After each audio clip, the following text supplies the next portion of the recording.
Hello YouTube. This is episode 7. So you're on your way to loading. You've purchased your equipment. It's probably in the mail. And now you're thinking, where am I going to do all this at? Well, if you got a shop, that's great. My suggestion would be do it where you can, but try to have a place that you don't have any interruptions. So that's going to be a big thing. When you start the process, you want to know where you are in that process. So if you get a lot of interruptions, you could get lost in it, and those little fine details make a difference when it comes to loading. So I say that as not everybody has a basement, not everybody has a shed, not everybody has a spare room where they can dedicate to a loading room or what have you. So when I started, I talked about ordering that little kit, and I did not have a dedicated space. So what I did is I took a piece of scrap lumber, and this is actually the lumber. These holes line up, and I drilled through, and I got a bigger bit, and I countersunk, and I mounted this press to this board, and then I got 2 C-clamps and a towel, and I mounted this to my kitchen table, or my, I guess, breakfast table. I mounted it to a table. So depending on how your table's constructed, it's going to determine the size of those clamps. But I mean, you could even clamp this to the back of a tailgate of a truck. So that was one of the options I looked at. Is if I was out somewhere, I could load a cartridge, reset a bullet, or whatever, by using this block. So you don't necessarily have to have a dedicated space, but it is a good idea to have a trouble-free space. So later on you can build a table.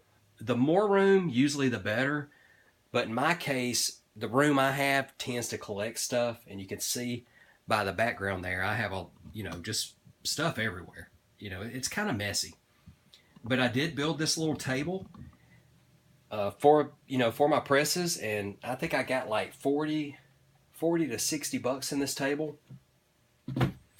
And I had some scrap 2x4s. I bought a sheet of 2 foot by 4 foot plywood or particle wood, and I used that for the top. But basically, on my little hookup here, this is the quick change plate for the Lee. Right here, I've got 2x4s running lengthways this way. So these bolts go into those 2x4s, so it gives the strength, and not necessarily this plywood gives any strength. You could build one out of scrap 2x4s. I will suggest, instead of running those 2x4s this way, run them that way. So you want your 2x4s running that way. Give a little bit more rigidity. But you could set up in a closet. You could set up in the dining room.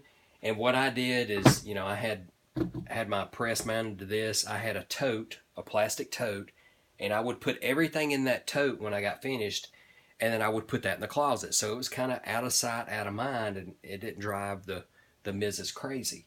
So you can get started on a limited budget and not invest in a table yet.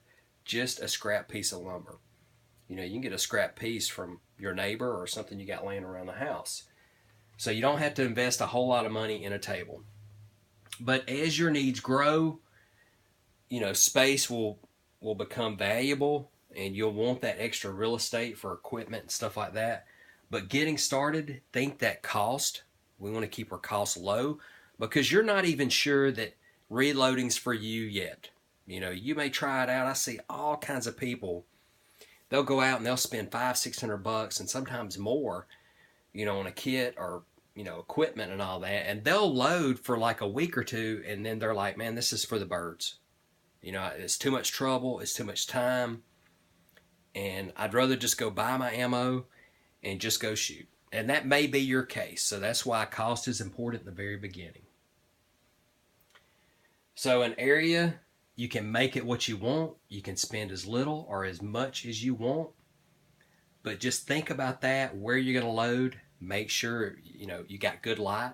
I don't have the best light in here, but lighting's good. A little flashlight helps too. and get started slow and slowly move into it. So, we've just started spending money on equipment, but we don't necessarily have to dump, $200 or $300 in a table yet. But, there's options out there. Lee makes some options for like a portable desk.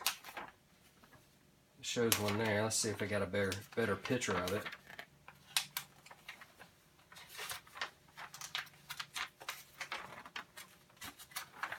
But real estate is going to be your friend once you get started.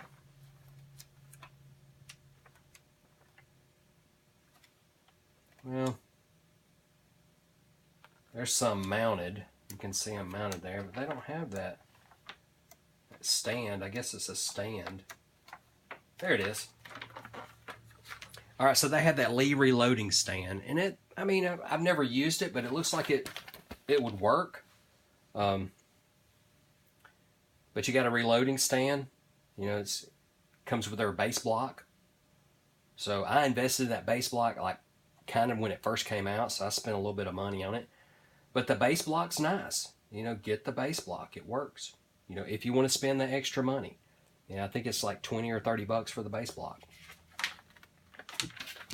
So, and you can also use an old tool chest if you got an old tool chest, or if you pick one up at a yard sale, or just that scrap wood. So I started with this, and I thought I'd hang on to it, so it's kind of funny. This is a kind of an old piece of lumber there, and I still use it to bang around on stuff, so it's probably going to be with me for a while. But that's going to be your space. Save those containers. You can add to it. You can add shelving, extra lighting. Check those yard sales for lights. I got a fluorescent light. I picked it up for a couple bucks at a yard sale. And, and use what you got around you. Maximize your dollar amount. That way, if you want to buy the extra die set, or order those components, you can save that money for that stuff. All right, we'll conclude this episode, and the next one I think we'll talk about powder. See you guys then.